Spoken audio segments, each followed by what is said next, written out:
అంత కళ్ళు మూసుకుపోయి car footpath మీద ఎలా నడిపావు? ఎలాగో ఎక్కించారు స్వామీజీ, మీరే కాపాడాలి, లేకపోతే ప్రాణాలు పోతాయి.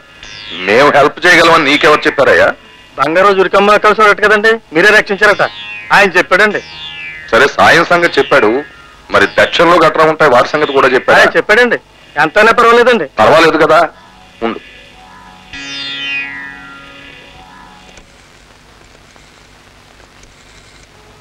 ఇన్స్పెక్టర్ కృష్ణమూర్తి గారా?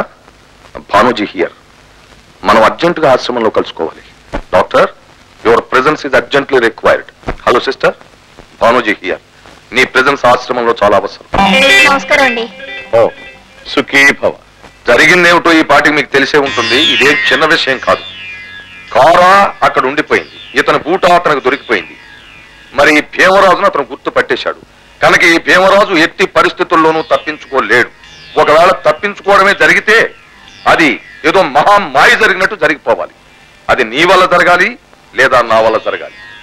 నేను రాజధాని చుట్టూ తిరిగినందువల్ల జరగాలి.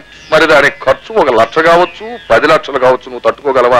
ఉందండి, నా ప్రాణాలు కాపాడండి. సరేనయ్యా, నీ ప్రాణానికి మా అందరి ప్రాణాలు అడ్డు. నీ కోసం వాళ్ళ ఉద్యోగాలు ప్రాణాలు కూడా అడ్డం పెట్టేస్తారు. పని జరిగిన తర్వాత మనిషి కూడా చొప్పున ఇచ్చేయి. చేయించినందుకు నాకు 2 ఇచ్చేయి, స్వామీజీకి పర్సనల్ గా 2 ఇచ్చేయి.